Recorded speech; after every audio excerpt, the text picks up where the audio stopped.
Welcome to Gowri சமையலறை. இன்னைக்கு முட்டைக்கோஸ் பாசிப்பருப்பு பொரியல் பண்ணுறது எப்படின்னு பார்க்கலாம். அதுக்கு முந்தி ஃபஸ்ட்டு பாசிப்பருப்பு ட்ரை ரோஸ்ட் பண்ணிவிட்டு ஒரு அரை மணி நேரம் நல்லா வாஷ் பண்ணி ஊற வச்சு தண்ணி வடித்து வச்சுருக்கேன்.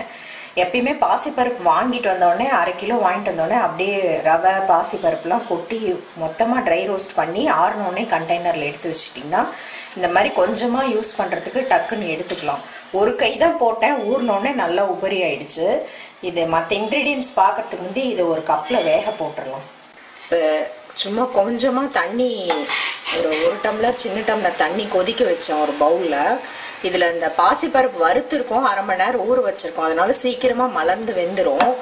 நீங்கள் ஏதாவது முட்டைக்கோஸ் கட் பண்ணுறதுக்குள்ளே கூட இது ஒரு 2 நிமிஷம் 3 நிமிஷம் வச்சிங்கன்னா போதும். இது பொங்கி வராமல் இருக்கிறதுக்கு மேலே ஒரு உடன் கரண்டி வச்சிட்டிங்கன்னா பொங்கி வராது. முட்டைக்கோஸ் நல்லா ஒரு ஹெல்தியான ஒரு காய் இது.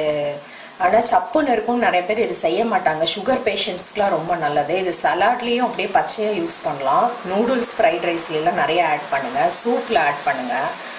டிஃபனுக்கு கூட முட்டைக்கோஸ் சாம்பார் போட்டிருக்கேன், அது கூட ட்ரை பண்ணி பாருங்கள். இப்போ இந்த பொரியல் பாசிப்பருப்பு கொஞ்சம் மிளகாத்தூள்லாம் போட்டு செஞ்சிங்கன்னா முட்டைக்கோஸ் சாப்பிடாதவங்க கூட சாப்பிட்ருவாங்க. இது சாதத்தோட மிக்ஸ் பண்ணி லஞ்ச் பாக்ஸில் கூட இந்த பொரியலில் கொஞ்சம் சாதம் போட்டு மிக்ஸ் பண்ணி கூட கொடுக்கலாம்.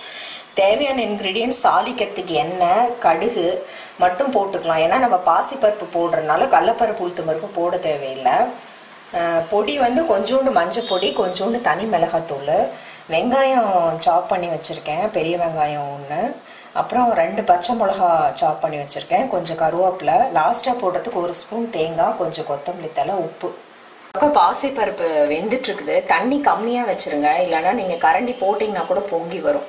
தண்ணி கம்மியாக வச்சுட்டு ஒரு கரண்டி மேலே போட்டிங்கன்னா பொங்கி வராது. மீடியமான ஃப்ளேமில் வச்சுக்கலாம். தண்ணியும் சுண்டிரும், பாசிப்பருப்பும் மலர்ந்து வெந்துடும். இந்த பக்கம் 2 ஸ்பூன் எண்ணெய் வச்சுருக்கேன். இதில் கடுகு மட்டும் ஆட் பண்ணிக்கலாம். நம்ம பாசிப்பருப்பு போடுறதுனால கடலைப்பருப்பு மட்டும்லாம் போட்டால் ரொம்ப ஹெவியாக போயிடும். இப்போ வந்து இதை நல்லா வணக்கி விட்டுக்கலாம். வெங்காயம் 2 பச்சை மிளகா, கருவேப்பிலை வணங்கிடுச்சு 1 நிமிஷம். இப்போ இந்த அரை முட்டைக்கோஸ் கட் பண்ணி வச்சேன் இந்த பவுலில் 3/4 வாசிக்கு இதை ஆட் பண்ணிக்கிறேன். 2 பிஞ்சு மஞ்சள் பொடி, அப்புறம் தனி மிளகாத்தூள் வந்து ஒரு அரை ஸ்பூனுக்கு ஆட் பண்ணிக்கலாம்.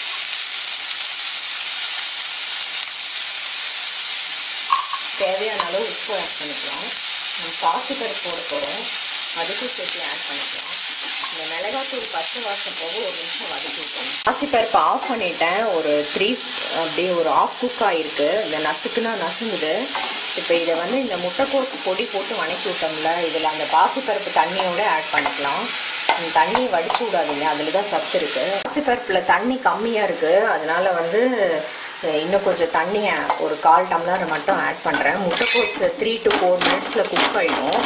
இப்போ நல்லா மிக்ஸ் பண்ணி விட்டு ஒரு மூடி போட்டு ஸ்லோ ஃப்ளேமில் வச்சிடலாம். 3 நிமிஷம் 4 நிமிஷம் மேக்ஸிமம், அதுக்குள்ளே மீடியமான ஃப்ளேமில் மூடி வச்சது குக் ஆகிடுச்சு.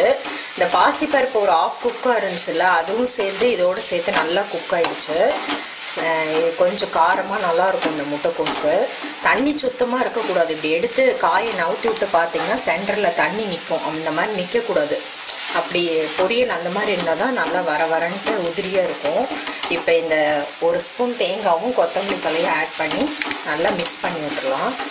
இது ரசம் சாதத்துக்கு, தயிர் சாதத்துக்கு, எந்த லஞ்சுக்கும் சைட் டிஷ் ரொம்ப நல்லாயிருக்கும். இது சாதத்தோடு மிக்ஸ் பண்ணி கூட நீங்கள் லஞ்ச் பாக்ஸில் கொடுக்கலாம்.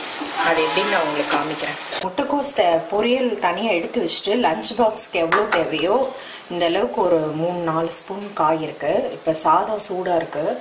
இதை போட்டு நல்லா கொஞ்சம் குழந்தைங்களா இருந்தால் 1 ஸ்பூன் நெய் கூட நீங்கள் இதில் ஊற்றிக்கலாம், காஞ்சி போகாமல் இருக்கும். இப்படி மிக்ஸ் பண்ணிங்கன்னா இந்த பொரியல் சாதம் ரெடி ஆகிடும். நான் ஏற்கனவே அவரைக்காய் பொரியல், கொத்தவரங்காய், பீக்கங்காயெல்லாம் போட்டிருக்கேன். இந்த காயோட அது நாட்டுக்காயில் இந்த மாதிரி பண்ணிங்கன்னா லஞ்ச் பாக்ஸ்க்கு ஆரம்பத்துலேருந்தே கொடுத்து விட்டு பழகிட்டிங்கன்னா அவங்க பிடிச்சி போயிடும். நீங்கள் அவரைக்காய் ஃப்ரைட் ரைஸ், முட்டைக்கோஸ் ஃப்ரைட் ரைஸ், இதில் பருப்பும் சேர்ந்துருக்கு. இந்த மாதிரி நீங்கள் 1 ஸ்பூன் நெய் விட்டு லஞ்ச் பாக்ஸில் போட்டு கொடுத்து விடுங்க. இது செஞ்சு பார்த்துட்டு எப்படி இருக்குன்னு உங்கள் ஃபீட்பேக் கமெண்ட்ஸ் என் கூட ஷேர் பண்ணிக்கோங்க.